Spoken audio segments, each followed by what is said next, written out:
প্রিয় দর্শক আসসালামু আলাইকুম। এই মুহূর্তে কিন্তু আমি যুক্ত হয়েছি মোহাম্মদ মুসা মিয়া দেবদেবীর বাজার থেকে। মহেন্দ্রনগর 5 নং ওয়ার্ডের যে রাস্তাটি রয়েছে এই রাস্তাটি কিন্তু আমি দাঁড়িয়ে আছি এবং আপনাদেরকে দেখানোর চেষ্টা করব। এই যে রাস্তাটিতে দেখতেছেন, কয়েকদিন ধরে কিন্তু এই রাস্তাটি অনেক সমস্যা দেখা যাচ্ছে, বা আসলে এখানে দুইটা গাড়ি এখানে পড়ে যায়, দুর্ঘটনা ঘটে আমরা জানতে পারি।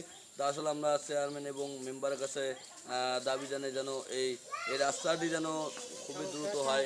এই 5 নং ওয়ার্ডের মহেন্দ্রনগর ইউনিয়নের যে রাস্তাটি রয়েছে, আমরা টাওয়ারের এই পাশে যে বাম দিকে যে রাস্তাটি রয়েছে এই রাস্তাটি কিন্তু আমরা দ্রুত যেন বাস্তবায়ন চাই। আর এই এলাকার কাছ থেকে আমরা জানতে পারছি এলাকার কাছ থেকে জানতে পারছি আমরা দাবি জানাইছেন যেন আমরা এই রাস্তাটি যেন দ্রুত বাস্তবায়ন হয় বলে আমাদেরকে জানিয়েছেন। আমরা সেই মুহূর্তে কিন্তু আমরা যুক্ত হয়েছি। আপনারা আমাদের সাথে থাকবেন।